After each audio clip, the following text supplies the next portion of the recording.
That's what I'm talking about. Wait! Okay, now, from the beginning. Hit it, boys. Welcome to Practical AI Integration, How to Get Started, a 3-part pulse check series from Enrollify. I'm Brian Piper, the Director of Content Strategy and Assessment at the University of Rochester. In this series, we'll explore how to get started integrating AI into your institutional workflows in practical, responsible, and ethical ways. Now let's get to today's episode. Today we're talking about something that isn't as exciting as ChatGPT or the latest AI tools, but it's absolutely fundamental to your AI success. And that's data and content readiness. And many institutions are starting to look into integrating these tools and technology, particularly chatbots, into their marketing, admissions, and advancement workflows, and are using their existing data and content to train these models. And the results aren't great if the content isn't accurate and the tools and the data aren't as secure or as insightful as they could be if your data is not well structured and organized. By the end of this episode, I hope you'll understand why content and data readiness matter, and that you'll have some practical steps to help prepare your institutional information for AI success. We say it all the time with AI, garbage in, garbage out. But really, it's garbage in, convincingly presented garbage out. AI really amplifies your data problems. So it can create hallucinations based on outdated or incorrect information, or if you have conflicting information, that can confuse the AI. Your outputs can be biased based on biased training data that you might be using, based on how that data was collected, what audiences were categorized within the data. And then there are security and privacy risks, either from uncontrolled data access or introducing new APIs, new systems, new backdoors into your data. The most sophisticated AI in the world can't overcome poor quality data and content. I went to a presentation from a local large organization that was integrating chatbots into their system. And they were starting off with internal chatbots with low risk data, which is exactly how you should start. And once they started running these chatbots, they were like, oh my gosh, these are horrible. They're hallucinating. They're making up things. They're giving us inaccurate information. And once they started diving deeper into it, they realized that it was pulling that data and that information from old sources, from old databases, from old content that hadn't been archived, hadn't been updated, and wasn't correct. So it wasn't that the system was hallucinating. It's just that they had bad data and bad content. So when you're looking at data governance is really, it's the people, the processes, and the technologies that are needed to manage and protect your data assets.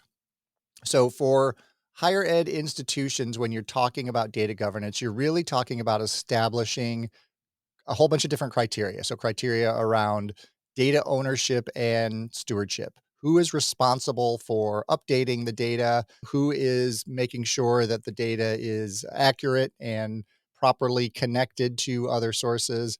And then who's checking all of that, and how often are they checking it? And so that's where you really need like data quality standards and metrics. So you really need to establish at an institutional level, how often should you be going back and reviewing your data? How often should you be doing these audits? What data is more critical and more sensitive to make sure that it's updated and accurate? What systems do you have in place? What old databases do you have hanging around that should probably be archived or are maybe only used for one specific piece of data that could be integrated into another data source? And then data access and controls and permissions. So who has the ability to give people access to the data? Who does currently have access to the data? Do you have employees who have left your organization that still have access to the data? Who's in charge of turning those permissions on and off? And you have to look at the life cycle of data management. So everything from how the data is gathered what tags are used, what categories are used within the data, what formats are used within the data, so that you can start creating some consistency across your organization. So you don't have phone numbers being entered in 3 or 4 different formats across the organization. So that once you start comparing parts and pieces, everything is the same. And then you need to look at regulatory compliance, FERPA, HIPAA, GDPR, CCPA. There's so many different compliances that you have that you should be paying attention to based on how you're going to be using this data and who's going to be accessing it. You really need to consider all of those into your, kind of data governance policies. And then higher ed has some specific challenges when it comes to managing data, managing content. We tend to be very siloed across departments, across schools, across organizations. So now you have duplicate data in several different places. Some institutions you can come in as an undergraduate student and then go on, become a graduate student, maybe get a job, as a teacher's assistant there, and then maybe you even, go on and start teaching full time at the university, or you become a staff member. You may actually have 4 or 5 different identifications within the organization if these systems aren't combined. So they may think there are actually 4 of you within the organization instead of just one of you. And then another problem is legacy systems. Universities tend not to be quick to update their systems. If things are working fine, if they're not broken, why mess with them? Well, a lot of these legacy systems are incompatible with common data structures. They're more difficult to manage. The opportunities for AI integration are more difficult. And then a lot of institutions tend to be resistant to centralized governance. They don't want anybody else telling them how to work, how to manage their data, how to manage their content, which is understandable. Every different team within the organization should be able to pursue their own strategic goals, but they should all align with the institutional strategic goals, with the institutional policies and governance. And data and content should really be included at the institutional level, because bad data within one team, within one department, can have an impact on the credibility of the entire organization. And then, of course, there are resource issues. So, the limited resources for data management in most organizations. You don't have people who are, typically dedicated to data or content management. So, it just gets added on to people's existing jobs. So, some of the things you can think about, ways you can start small, is start by creating a data governance committee and have representatives from key departments. So, IT, research, student affairs, enrollment, academic affairs. Just start having these conversations, start addressing the issue and figuring out where the priority issues are, where the most difficult security problems, where the most difficult data organization problems lie, where the most impactful changes could be made first. And when you're thinking about content governance, now it's different than data governance. So, content governance is really the framework to ensure that your content is accurate, that it's relevant for a particular audience, that it's consistent. So, there's not different pieces of content saying different things across your institution, and then it's properly managed throughout its life cycle. So this is especially important when you start thinking about AI integration, because most generative AI models learn from your institutional content. You can point them at your website to get an idea of the voice and tone. You can use the content on your website to be able to create chatbots that will answer questions about that content. So outdated web content becomes outdated AI answers. And once people start seeing that your AI is giving inaccurate answers, they're going to start losing trust in that system immediately. And then, even inconsistent terminology within your content can confuse AI systems and lead to more hallucinations. So really, before you start thinking about, creating these chatbots, before you feed any content into any AI system, you should really conduct a content audit, even if you're starting small. We started off with a project where we created a chatbot for internal usage using low risk, high value data. So we started with some of our HR data so that people could come in to the chatbot and they could ask questions about, different policies across the institution. So all things that were public on our website, but we have different policy pages for different schools, for different organizations. So we really had to start with an audit to look at where there were conflicts. And AI can help you with this. It can look across different websites and look for areas where there are differences in policies, where there are conflicts in your different guidelines and statements that are made within your content. And then you also wanna make sure that you're looking at all the content sources. So you might have websites, knowledge bases, policies, handbooks, PDF documents, and you really need to look at all of those and assess those for accuracy, for relevance, and consistency, and to make sure that they're up to date. If there are old policies or old content that is out there that hasn't been accessed or, doesn't have any potential for organic traffic, then you should probably archive that and retire that. You should really establish review cycles and ownership so that people know that they are responsible for the content that lives on their websites and that they should regularly be going through and auditing that content and looking for misinformation, looking for outdated, old, inaccurate content. Um, Forsyth Technical Community College monitors all of their chatbot responses to identify outdated or incorrect information. And then they update their knowledge base to make sure that they're, reflecting the new modern information. And you can do that with these chatbots. There's these RAG models, the retrieval augmented generation.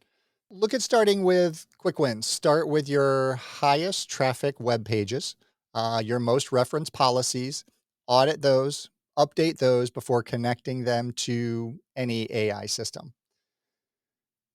When you're talking about data quality issues in higher ed, some of the most common problems that you're going to see are duplicate records. So records across different areas of the institution that might be, the same person, the same information, the same policies, which are, mirrored across different parts of the organization, but maybe slightly different. You want to make sure that those aren't conflicting with each other.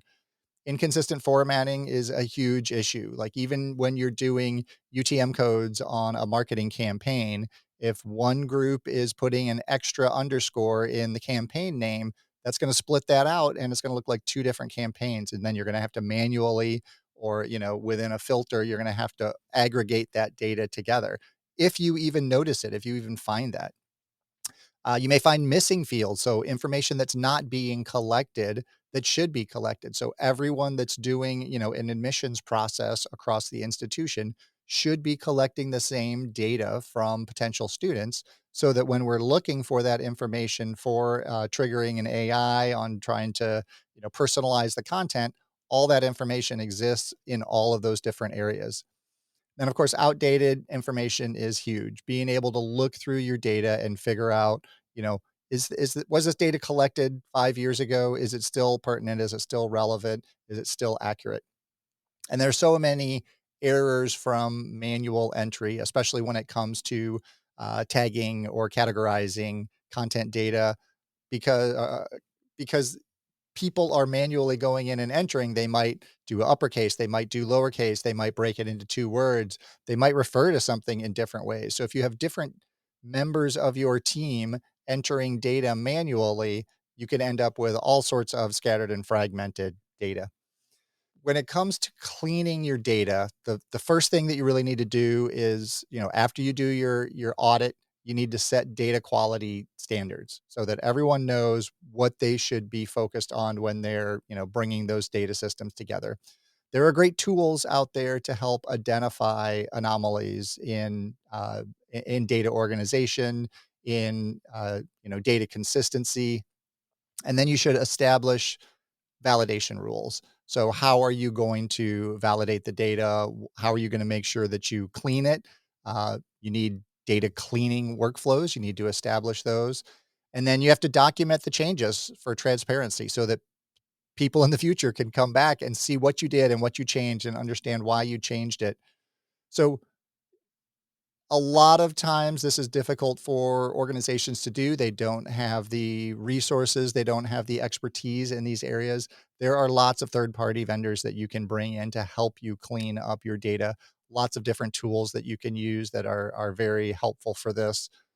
We see data issues all the time in our content tracking data, especially if the data is being, manually entered into the system. So different formats, misspellings, one character being out of place, the computer doesn't realize that that's not two different things. And then you can't aggregate that data because it comes from different locations. And a lot of times you don't even notice that it's not there because it separates out by, so many other elements that are integrated into that system that you don't even see them. So when you're thinking about content archiving, version control, it's critical that you are maintaining historical records while you're removing the outdated content. So that's where archiving is fantastic because you can take it out of the system, you can remove it from public view, but you can still have it so that you can go back to it later. And doing this will prevent the AI from learning that obsolete information. It supports compliance requirements. So, versioning when you're doing versioning, you want to make sure that you clearly date all of the content, that you have dates on the content. So you want to make sure that you're, putting the date that was created on new content. You want to maintain a change log for policies and important documents. So when someone asks you, when did this policy change and why did it change, you can go back and tell them that. So versioning within content management systems, and then having clear sunset dates for time sensitive content. So if you're putting up event data, how long does that event data last? Is it just until the event happens and then it comes down? Because the more content that you have up there, the more difficult it is for search crawlers to spider your site and collect information. The more difficult it makes it for AI bots to be able to index your content and list them in their AI searches. So even simple things like adding publish and review dates to all your web content, and then implementing a regular review cycle, whether that's quarterly or biannually, just setting up some of those conventions can really help create cleaner, more accurate content. And then you also want to make sure that you're looking at how you're integrating these tools into your system. Another problem with fragmented data is that it exposes sensitive data.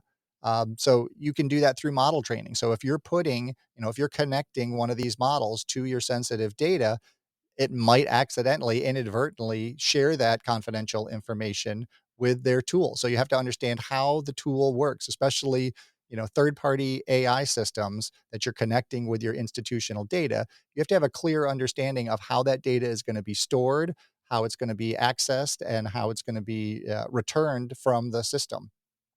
And so having those safeguards in place, having that data classification system so that people know if this is low, medium, or high risk data, or, public, internal, or confidential, however you want to categorize those. But you should really understand where each different type of data lives within your categorization and what you can't upload to these public models and what you can. And then you want to make sure, any data that you're classifying as low risk data is de-identified and anonymized. So you want to make sure that there's no personal information, there's no healthcare, there's no emails or names in there. And there are a lot of third-party vendors that can help with, assessments of your data.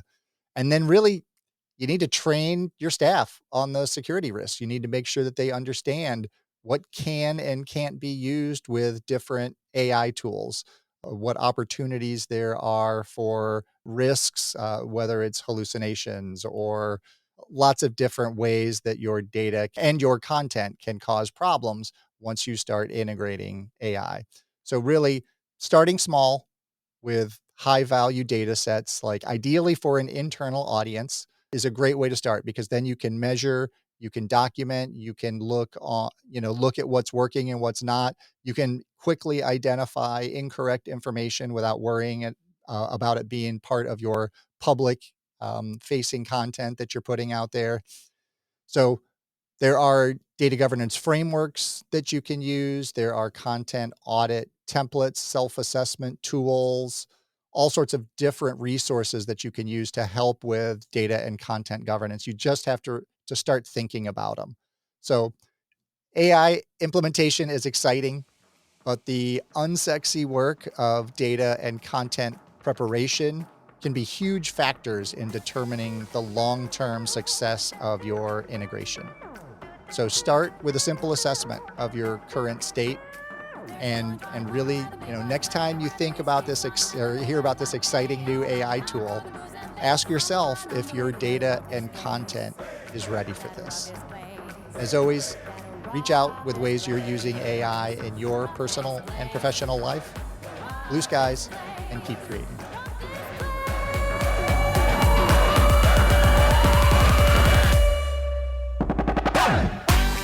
This Pulse Check mini-series has been brought to you by Element 451, the next generation AI student engagement platform helping institutions create meaningful and personalized interactions with students.